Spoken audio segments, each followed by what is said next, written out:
நம்முடைய அரசியல் சட்டம் நிறைவேற்றப்பட்டு 75 ஆண்டுகள் நிறைவுற்றதை கொண்டாடுவதற்காக அரசியல் சட்ட தினம் என்று ஒன்றை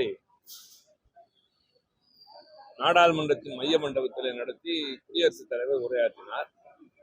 அது போதாது, பின்னர் அவையிலும் அது குறித்து விவாதிக்க வேண்டும்.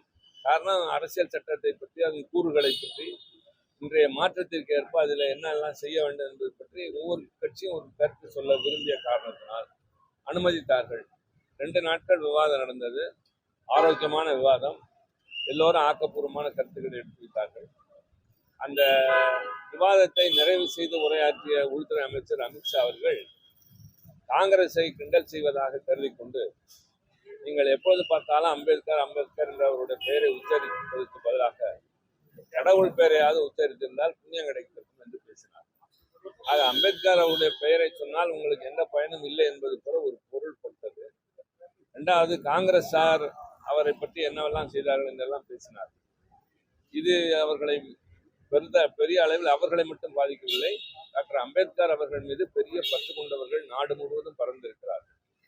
அவர் அரசியல் சட்ட மேதை. நம்முடைய அரசியல் சட்டத்தின் வரைவு குழுவாக இருந்து தலைவராக இருந்து அதில் என்னவெல்லாம் நடைமுறைப்படுத்த வேண்டும் என்பதை முன்மொழிந்தவர். அப்படிப்பட்டவரை அவருடைய பெயரை சொல்வதால் எந்த பயனும் இல்லை என்று ஒருவர் சொல்வதை எவராலும் ஏற்க முடியாமல் தமிழ்நாட்டின் திராவிட முன்னேற்ற கழகம், உத்தரப்பிரதேசத்தில் சமாஜ்வாடி கட்சி, பல்வேறு கட்சிகள் பெரிய போராட்டத்தை நடத்தினார்கள். தமிழ்நாட்டின் எல்லா மாவட்டங்களிலும் கழகத்தினுடைய தலைவரும் தமிழக முதல்வருடைய வழிகாட்டுதலின்படி மாவட்டங்களில் ஆர்ப்பாட்டங்கள் நடந்தது. டெல்லியிலும் அது போல நாடாளுமன்ற நுழைவாயிலில் நடந்தது. இன்னொரு கட்சி, ஆளுங்கட்சியும் ஏதோ ஒன்றை வைத்து போராட்டம் நடத்த வேண்டும் என்றால் கொஞ்சம் தள்ளி நடத்தலாம். அதுதான் முறை. எப்போதுமே இங்கே கூட தேர்தல் பிரச்சாரம் நடைபெறுகிற போது ஒரு கட்சி முடித்தவுடன் இன்னொரு கட்சி, அல்லது ஒரு கட்சியினர் ஒரு பகுதி என்றால் இன்னொரு கட்சியினர் வேறு ஒரு பகுதியிலே பேசுவார்கள். ஆனால் இவர்களும் அதே இடத்துல நிற்கிற போது அந்த இடத்துல முழக்கங்கள், அந்த முழக்கங்கள் எதிரெதிராக வருகிற போது பிரச்சனைகள் ஏற்படுகின்றன. இருதரப்பு கூற்றுகள். பாரதிய ஜனதா கட்சி சொல்வது ராகுல் காந்தி அவர்கள் தன்னை தள்ளிவிட்டதாக, ஆனால் அவர் சொல்கிறார் நான் தடுமாறி விழுந்தேன் என்று. மல்லிகார்ஜுன் கார்கே 83 வயதானவர். அவர் சாதாரணமாக நடப்பதற்கு கொஞ்சம் சிரமம், அவருடைய உடல் வாக்கு. அவர் தள்ளிவிடப்பட்டு அவர் படிக்கட்டிலே நடக்க முடியாமல் உட்கார்ந்த நிலையில் அவருடைய அவலம். ஆக இந்த இரு தரப்பு நிகழ்ச்சிகளின் போது பாரதிய ஜனதாவுடைய குற்றச்சாட்டை மட்டும் நாடாளுமன்றத்தில் எழுப்புவதற்கு அனுமதித்தார்கள். அந்த குறிப்பில் என்ன வரும் என்று சொன்னால், எதிர்காலத்தில் இது மட்டும்தான் நடந்தது என்று. பொதுவாக அவை விதிகளின்படி இன்னொரு அவையில் இருக்கிற உறுப்பினரை பற்றி மற்றொரு அவையிலே பேசுவது கூடாது. ஏன் கூடாது என்றால், அவரால் அங்கு விளக்கம் சொல்ல முடியாது என்பதுதான் காரணம். ஆனால் இவர்கள் தொடர்ந்து ராகுல் காந்தியை பற்றி குறை சொல்லிக் கொண்டே இருந்தார்கள். நான் கூட ஒரு ஒழுங்கு பிரச்சனை எழுப்பி சொன்னேன். இது இருதரப்பு வாதம்.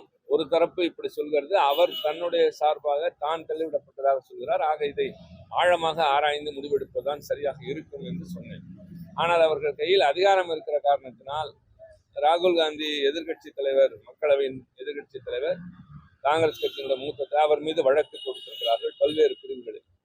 ஆனால் அவரும் திரு மல்லிகார்ஜுன் கார்கே அவர்கள் கொடுத்த அந்த புகாரின் மீது பரிசீலிக்கப்படுகிறது என்று காவல்துறை சொல்கிறது. இதுவே பாரபட்சம் என்பது வெட்ட வெளிச்சமாகிறது. இருவர் கொடுத்த புகாரின் பேரில் வழக்கு கொடுத்திருந்தால் நியாயமானது. ஆனால் ஒருவர் கொடுத்த புகாரின் மீது இன்னொருவர் மீது 5 பிரிவுகளில் வழக்கும், மற்றொருவர் கொடுத்ததை இப்பொழுதுதான் பரிசீலிக்கிறோம் என்று சொல்கிற போது இது எல்லோருக்குமே நகைப்புக்குரியதாக இருக்கும். பெரும்பாலும் உங்களை போன்றோருக்கு அங்கே பார்க்கிற காட்சிகள் ஏதோ அமளி நடப்பது, கலவரம் இப்படியெல்லாம் தெரியும். ஆனால் உண்மையில் என்னவென்றால், அங்கே இருக்கிற சன்செட் தொலைக்காட்சி என்பது நாடாளுமன்றத்திற்கு சொந்தமான தொலைக்காட்சி. ஆளுந்தரப்பிற்கு சாதகமாக மட்டுமே காட்டுவார்.